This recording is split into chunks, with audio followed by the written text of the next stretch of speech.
Hey everyone, we're interviewing a number of other professionals, and we're looking for real practical tips that are useful. Particularly right now, there are some unusual times happening, of course. But I think one of the best things we can be doing right now is looking at some of those lifestyle choices we make and just making little changes to make them a little bit better each day. We've talked to a registered holistic nutritionist. We have Julie McLean with us today, who is a registered kinesiologist. Next week, we're going to be talking to our doctor of naturopathy, Dr. Carly Peters. But for the time right now, we have Julie McLean with us. She is a registered kinesiologist. As I said, I'm going to actually let her introduce herself because she'll do a better job probably than I will. So tell us about yourself a little bit, Julie, and then we'll get in a few questions I can ask, and we'll get some practical, useful tips, hopefully, and what people can be doing at home. Okay, great. Thank you. Yes, my name is Julie McLean, and I have a business called Align Family Health and Fitness, and I've been working out of my home for the last 2 years. So I'm very familiar with working, like continuing to stay active and show people movements that they can do in their home.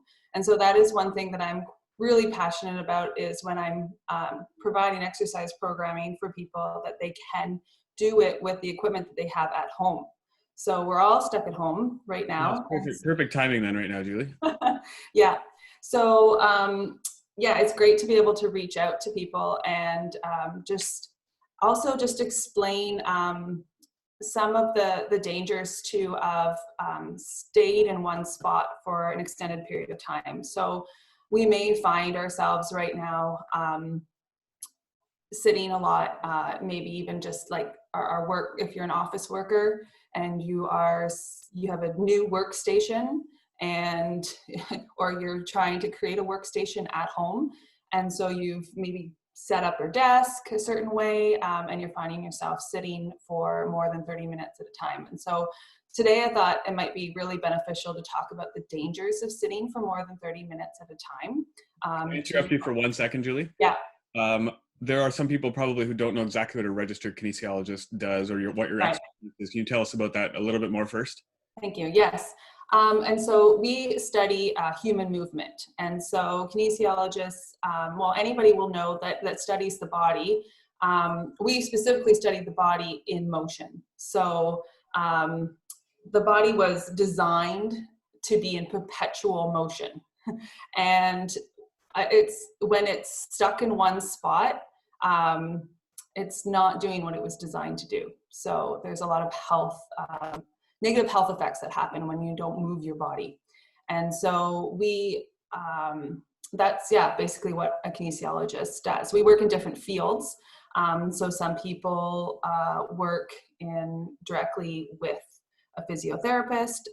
Some people, like myself, I like to take people post physio, and I like to train them for health first, and then if they want to go into the fitness and the strength realm and performance, then I like to take them into that safely without re-injuring themselves.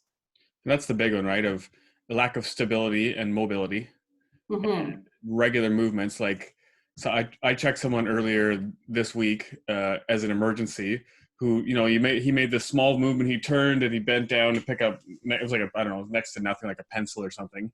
And it wasn't, that one little movement was a contributor, certainly, but like the 99% of that injury had already happened because of poor stability and poor mobility. But he just made that one slight movement, and then he has potentially disc injury. I'm not sure exactly how bad it is at this stage yet, but all kinds of symptoms and pain, and can't sleep and barely move and can barely walk.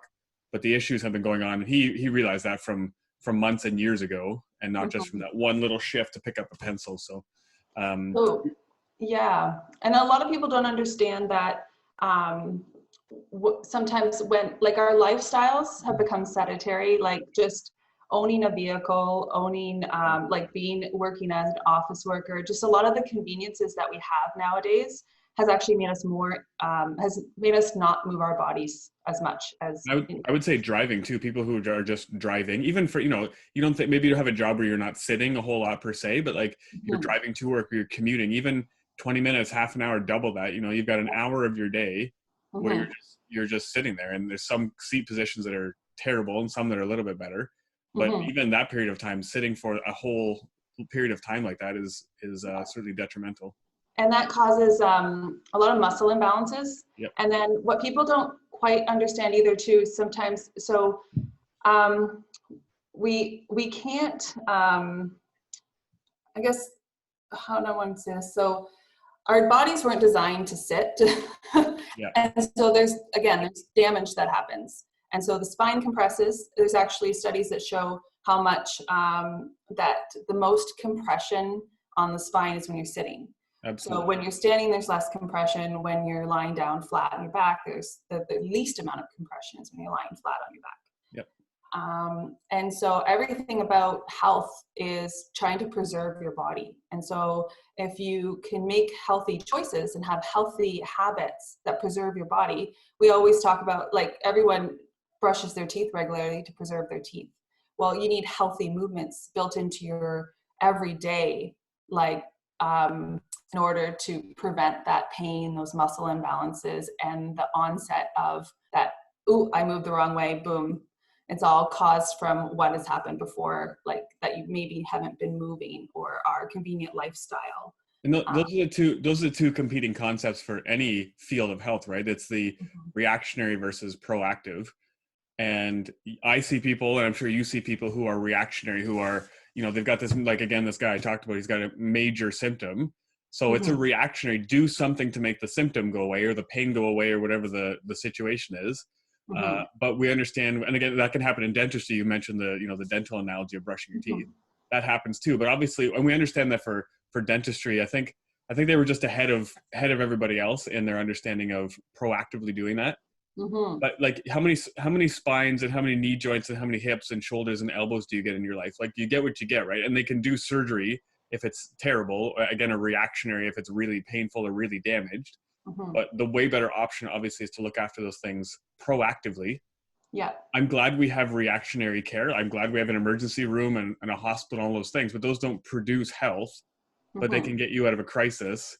And that's exactly what you're saying. So I'm sure you definitely want to prevent that crisis. I'm sure you see people too, in both extremes of that, of reactionary. They've lost, maybe a frozen shoulder or barely functioning, to I've got good function and I want to keep that, or I want to get better at it and then keep the better level of function. Yeah. One thing I wanted to keep people to also like kind of understand is sometimes we don't think about what we've done for, let's say you have an 8-hour work day, right? Yep. And then maybe an hour commute day, and where you're commuting for an hour, although a lot of us aren't commuting right now, but you're still sitting down, but you might go from your desk to, like, you have to really assess how often you're moving in those 8 hours. Because a lot of us think, well, okay, they don't think about the damage that's been done in those 8 hours, and then they go and they exercise for 1 hour a day. And I guess the point I want to get across is the cure for too much sitting isn't more exercise. Exercise is good, but the average person could never do, like, to counteract that 8 hours of sitting requires, and this is kind of what I specialize in, requires a specific corrective exercise program for your body, because you have so many muscle imbalances.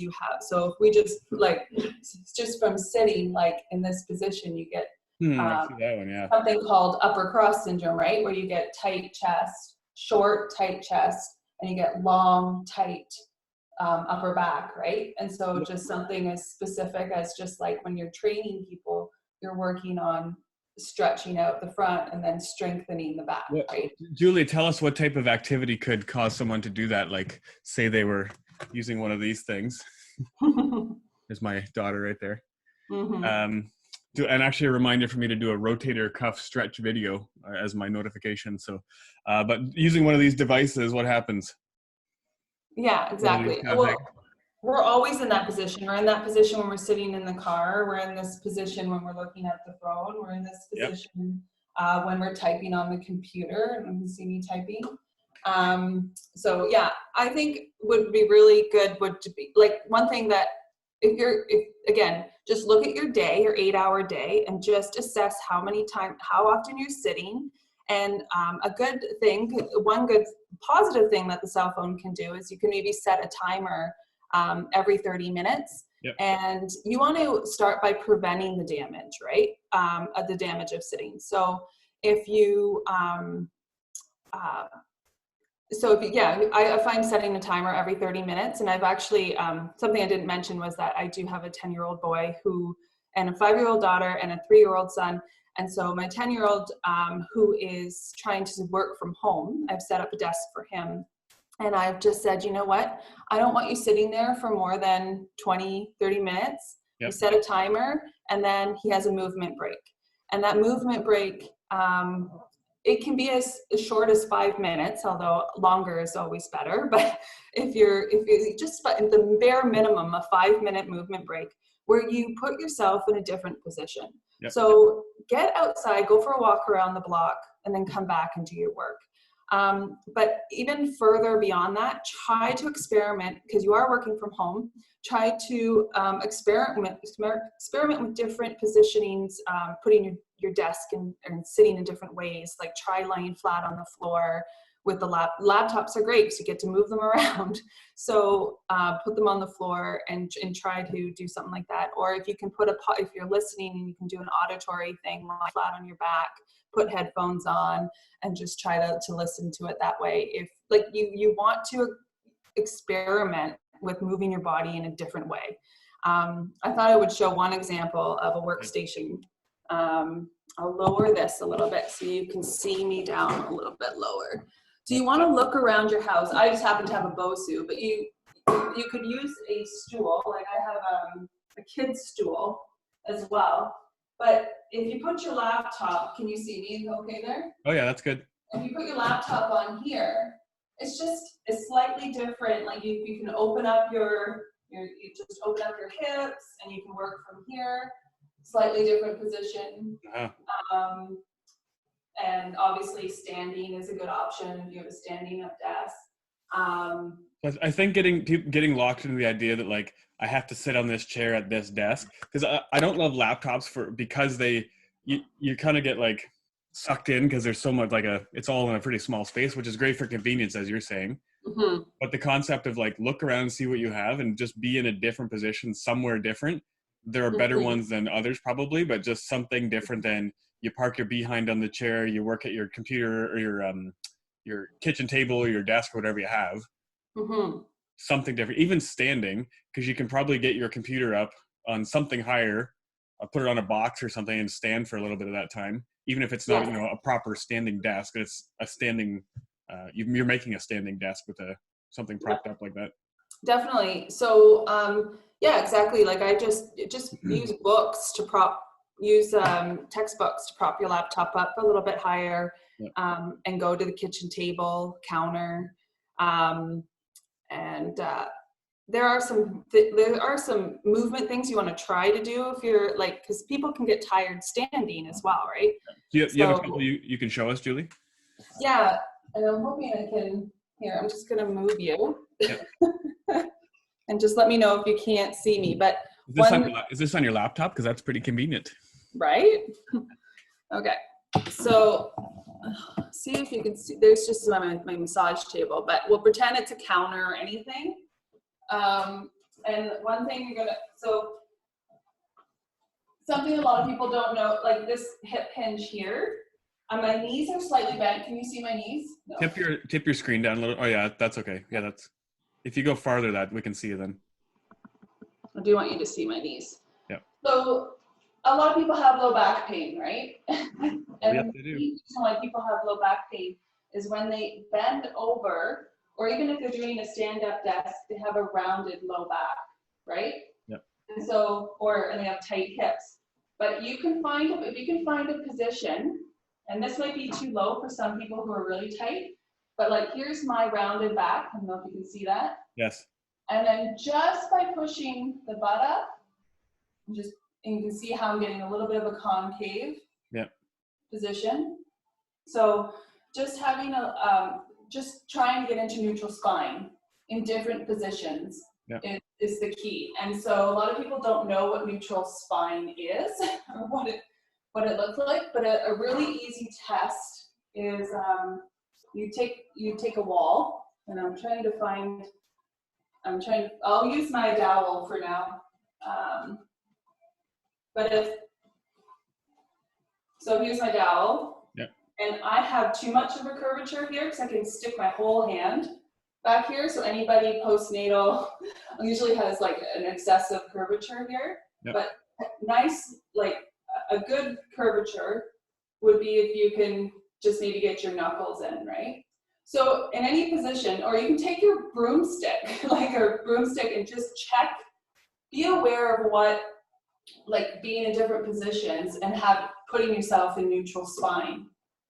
So you don't want to be flat, so there I'm flat, yep. Right? So that's going to overwork the low back in this position.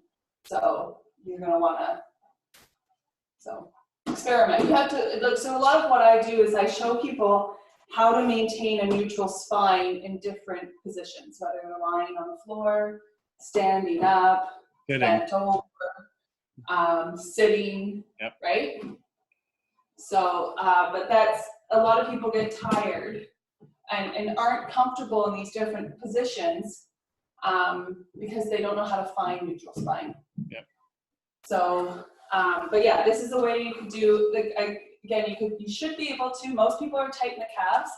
So just getting in this position, you want to experiment too and trying to find a calf stretch in this position. So a lot of people, sometimes they feel it right behind their knees, like a stretch right behind the knees. You want to avoid that. You want to bend your knees, slight bend in the knee, and try to push that bum up in the air.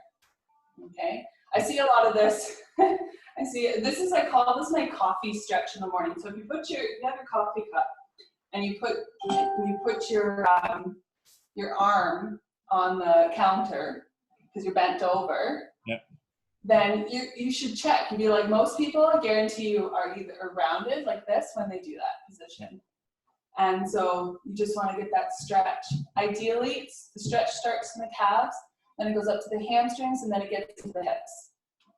Okay, so it's just something to maneuver, and then I like to rock back and forth on, like, shift my weight, just to get moving, lift the heels up. But you definitely want to experiment with your own body, move it in different directions, in different ways. And if you have any pain, obviously you want to listen to that and avoid that movement. But a gentle discomfort is okay. Like stretch. Can you talk about hip flexors too, Julie? So what you mean, like with the effects of sitting? Yeah, and is there something? Can you show something? A stretch? Easily there. That, I mean, just a general one, not for, obviously for someone with a specific issue, but just a general hip flexor stretch. Yeah. So tell us what the hip flexors are first. Some people may not be sure what that is. Okay. So the hip flexors. So let's just see if I can stand. I'll stand again. Yeah, tip down. Yeah, that's good. So obviously, when you're sitting, you're bent like this, right? And so your hip flexors, they get short and they get tight. The hip flexor's pulling your knee up towards your shoulder. Yeah, they're right in the front. Yes. A lot of people are tight in the quads, and so you'll know if you're tight if you can't bring your, like, you should be able to see. I'm even tight. Look at that. So I should be able to get my heel, like if you do a fist, like I should be able to get my heel to my hand, which I can't. You can pull. So I've probably been sitting too much.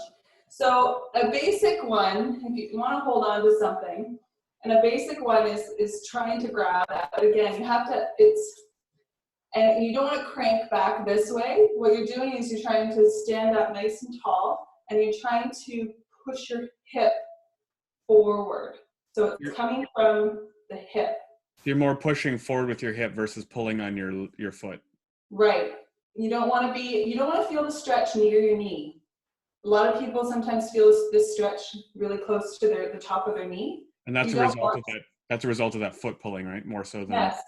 Yeah. And so if you can't grab here, you're going to want to modify it. So you can use I don't know if you can see this. Yep. I'll do it back here. But again, you want to hold on to something, balance yourself out. So you might have to just do it with your foot up here. Yeah. And then again, you push your hip forward, and it's okay to squeeze your glutes for this. Like you can contract your glutes, and you push that hip forward. And again, you should feel it up, nice and up high. You don't want to, because you don't want to stretch above your knee. You want stability in your knee. You want mobility in your hips. Does that make sense? Yep. So yeah, so that's one really straightforward stretch. There's many. The best thing is to just not sit that long in the first place and stand up. How about an exercise ball sitting on that at a typical desk setup? What are your thoughts there? Like this ball? Yeah, I've seen those too. I've never actually used one of those, but those are fantastic where it's a chair exercise ball built right into the chair. Yeah, so I use this, and my son's been using it and he likes it. I mean, you're still sitting, right? So you're still shortening your hip flexors. Yeah. So it's still not, but again, it's when you're sitting, you always want to find neutral spine. So if you're sitting and you're rounded like this in your low back, it's gonna get tired. It's gonna get sore. So neutral, but pushing your butt out to get a neutral spine requires a lot of mobility in the hips, right? So you have to have so usually if you're sitting like this, you have tight hips. If you find you're like, I can't, how is she doing that? How is she pushing her butt out like that and getting an arch? If you can't do it, it means you have tight hips. So the advantage of the exercise ball too is that you're forcing your lower back to keep that curve in there better versus a structured chair. So the reason why a stability ball is good is it gives you more of a sensory input, like see how I'm rocking back and forth. Yes. It makes it easier. Like if you were to just rotate, like if you do like pelvic rotations, right, like circles. Yeah. You can do circles on this. You can go counterclockwise, clockwise. You can do figure eights. You can move. You can keep your hips moving better in a and keep your glutes like stretched. It's just easier. It gives us sensory information. Here's a silly question, Julie. Would that be good for the discs in your low back? Of course. Yes, is the answer. Well, when you're like this, whenever like your body has the curvature for a reason, right? Because this, I'm talking to a chiropractor, so you can correct me if I'm wrong. But like you're meant to have that space in between each vertebrae. Yep. And you have that cushion in between each vertebrae, right? So, and you don't want it to compress. And so whenever there's an ideal way to sit that the compression is less, right? Absolutely. But again, remember, even if you're sitting in the neutral spine, again, if you sit more than 30 minutes, you're still compressing the spine more than if you were standing or if you were lying flat on your back. And that movement in the discs, there's something called imbibition, which is probably not a word that flies around a whole lot in most people's vocabulary, but it's basically that there has to be compression and distraction or pulling apart of the discs to get rid of waste material and to pull in oxygen and water. So that rocking side to side, if you envision a disc here, you're doing this to the disc by rocking side to side. Mm-hmm. So that actually is part of that process of pushing out waste material and pulling back in water and oxygen. And again, as you said, there's still pressure on your spine, but moving even back and forth like that in circles, figure eights, it allows those discs to move and function that way, which is not as good as walking. But if you have to sit or are sitting, then that's a really good way to at least keep some movement happening. Mm-hmm. But also, as you said too, for joint movement, but that also produces stimulation to your brain. So we actually know that our brains function better. We have better cognitive recall of information and memory when we're actually moving, doing something. So they talked about, I've seen a study, doing a meeting while walking, which I don't know how practical that is, but if your body is moving, you retain information better. So if you're trying to work or do schoolwork or whatever whatever the activity is, your brain's actually going to work better if you can just kind of wiggle, move, shift as you're doing that. And that's the thing, even with things like fidget spinners, right? So some kids that find those beneficial, that's actually a physical stimulation for some of those mechanoreceptors that allows their brain to function in a more focused and more clear way. So that's why some of those kids find benefit from those things like, the fidget toys or spinners, those sorts of things. Yeah, and I really want to encourage like people who have the opportunity, like we kind of have a unique opportunity to set up our own routines at home right now. And so if you're setting up your child's routine or something like that, just keeping that in mind, like that 30-minute like movement break, also watching to see how often they move and think, I should be moving that often. And so instead of, I think it's really important just to set up the home where it encourages movement. And so I'm not an extremist. I still have a couch and stuff in my living room, but I've moved I'm almost thinking of get rid of the couch, to be honest. Line up the exercise balls all like stuck together. Yeah, I might just get rid of the couch altogether. You watch TV, it's not an exercise ball, kids. Although I must say that what I do use it for is I put my feet up on it and then I'll lay flat on the floor. So definitely get rid of the coffee table. You don't need a coffee table there. You need space to. Where are you going to put your coffee cup? on the end table. An end table. But like just looking around your home and say, is it set up for movement? So like for kids, it's they need that space to move around. And I was just watching my 3-year-old. He was climbing over the couch, right? So like if you think of for me, if climbing over, it'd be like climbing over a fence. Yeah. So he's like relative to your height, yeah. Yeah, he's climbing over this, I think, and he's exhausted after doing it. Like he did it 2 or 3 times and went around and did it. And I was thinking, man, like I should be doing that. And so if you do have kids, just being like, watch how often they move and like just follow that. If you can, like just, I don't know, just even rolling. Follow that example. It sounds silly, like just go down flat on the floor and just do a log roll, like things like that. Those are amazing movements to do, and start doing them. Like give that's your 5-minute break, and then you will stimulate your brain. You'll probably be more productive in your work atmosphere, less anxiety, less depression, less like your better circulation, better oxygen, better lymph drainage. Yeah. So Hey, can you show us you were talking about the upper cross syndrome, so where this happens, your shoulders get tight or the front part of your shoulder gets tight and rounded around like this. Is there, because that's, I mean, even before this, the situation is now with a lot of people doing work at home. Can you show us 1 or 2 things that are helpful for that? Maybe a stretch or a postural kind of reminder or something like that? Yes. So a good cue, if you ever wear like a necklace, or for women out there that wear a necklace, or for men, it could just be like a button on their t-shirt or something as a cue. So right around here is where you want to like lead. So you, just by lifting, if I were to get a string and just pull you there, you can just lift your chest. And that motion, now one thing that that motion in itself, so I'll just do this, sits you up more upright.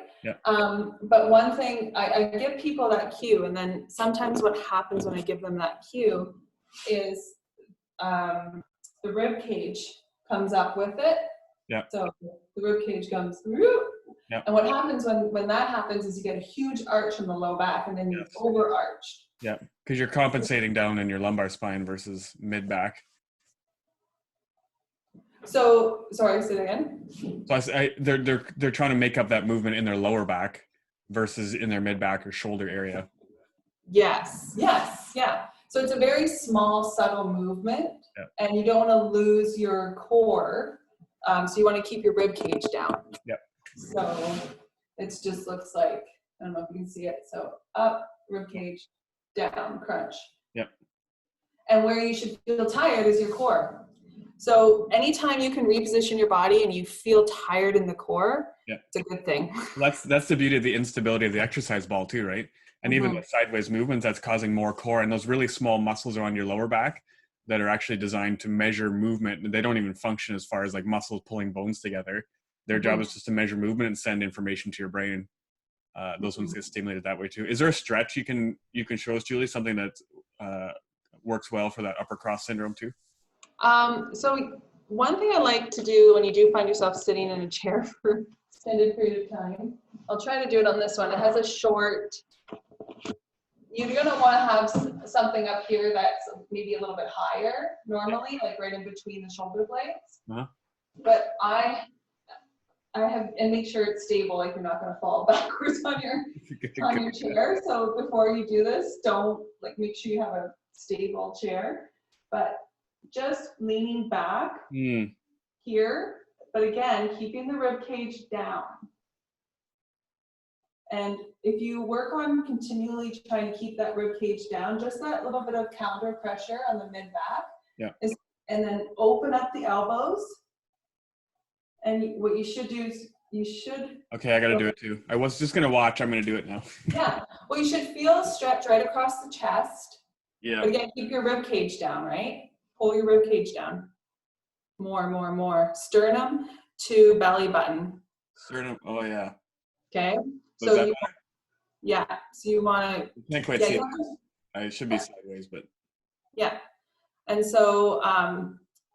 So are you actively moving to that or just passively? No, active. Always active. You want to actively pull that again, the xiphoid process, like that right where the diaphragm meets, right? You want to under your ribs there, yeah. Under your ribs, you want to pull that towards your belly button. Yeah. And keep the rib cage down while you do that, because then you'll feel the stretch. You should feel it. Maybe even in the biceps would be a great place to feel it. Biceps, chest. You're locking your fingers behind your neck this way? Yep, and you support the weight of your head. Yep. Yeah. But you can see how you don't naturally bring your rib cage down. Right? And my shoulder blades are like hitting the top of the chair too. Oh, so it's not the best chair then. We can practice after we do this. Yeah. But that's one of my favorite ones. And then another good one, obviously, is turning. But one thing I see again too is people turn their upper with their lower body. But you need to brace your lower body so you're only stretching your upper body. So you can put something between your knees, see here. You can put like anything, a book, block, just brace it between you, put something between your knees, and then do it. And it should only be an upper back, a thoracic, right, mid back stretch, one way and the other. But again, you have to brace that lower body. Because you don't want, your thoracic spine was designed to move at around like 45, it should be able to move like 45 degrees, but the low back, you want to avoid that twisting. This is a little bit, it's not as, I don't know what it is about the low back. It has more, it's got more flexion, extension, forward and back bending. Yes. And the thoracic has more rotation, Even though the joints are in the low back, they have very little ability to turn left and right in that rotation kind of movement. Yeah, so don't stretch it in that motion. So you want to use your your core, your lower core and your hips to stabilize that low back. Yeah. And then you want to have movement through the thoracic spine. So that's why you stretch the thoracic spine and stabilize the hips and the low back. But that in itself is a huge lesson. Like, people need to learn how to, like, the difference between why one has to be more mobile and one needs to be more stable. It's quite a teaching. So it's still really like, some of those stretches are like, try this stretch kind of thing is okay, but having someone actually with the eye to see that stuff is even better, as that's exactly what you do, of course. We're going to get wrapped up here in just a minute, Julie. Anything else you want to add? I know I cut you off a few times. There's anything that you wanted to share that you didn't? No, that's everything. I just, I want to encourage everybody to just like move their body in different ways. But when you're moving your body, like if you're trying out a new position, just go slow. And a good rule of thumb is to make sure your joints are slightly bent. So try not to straighten out don't straighten out your elbow. Don't extend your elbow completely. Hey, I've seen people doing this push up, put a shirt, or this like handstand thing. Yeah. And that's someone you told me about that, or Karen did? Yes. I have a friend who dislocated her elbow from trying it. Because it was fully locked, right? And not. It was fully locked. Ability to be able to do that. Yeah. Like you have to have the knowledge and know the range of motion that you currently have, Yeah. and you have to work within that range of motion. Yeah. If you don't have that knowledge, it's not safe to try some of those things. Even though they look good on Facebook, eh? What's that? Said even though they look good on Facebook, I shouldn't try them. Oh, well, if you again, if you know your body, but again, that's my job. Is when I assess people's movements and I try to explain and tell them what's safe for them to do and what's not safe. And so again, because we always talk about how you need to have mobility and why mobility is so important. Yeah. Some people have mobility between here and here. Some people have this much mobility, like just in general. Yeah. And so they have a lot of more freedom to try different things within that range of motion. If you try something outside of that mobility, that is where the injury is going to occur. Yeah. So the rule of thumb is, obviously the goal is you always want to get more mobility so you have the freedom to do more things in your life. And you're less likely to injure yourself. And you're less likely to injure yourself. Hey, what's your website, Julie? I forget what it is. Yes. So you can check out my website it's www.alignfamilyfitness.com, or you can also follow me on Facebook and just look for Align Family Health and Fitness. The Facebook is your Align Family Fitness, it's not your name? No, it's Align Family Fitness. Okay, awesome. Are you on anything else? Instagram? Do you have any YouTube videos up yet or no? I have Instagram. I am not. I am getting more active on more active online, but I definitely prefer the in-person. Sure. Well, I mean, just as a connection point, or just trying to find out about what you do or who you are. Yes. I'm in London, Ontario. Yeah. Awesome. Yeah. Awesome. Okay. Well, thanks for your time, Julie. Appreciate it. And I will, when I put the video up here, I'll add your info on there as well. And then if people have questions, they can contact you and take it from there. Perfect. Yes. Awesome. Thank you. Thanks, Julie. Bye.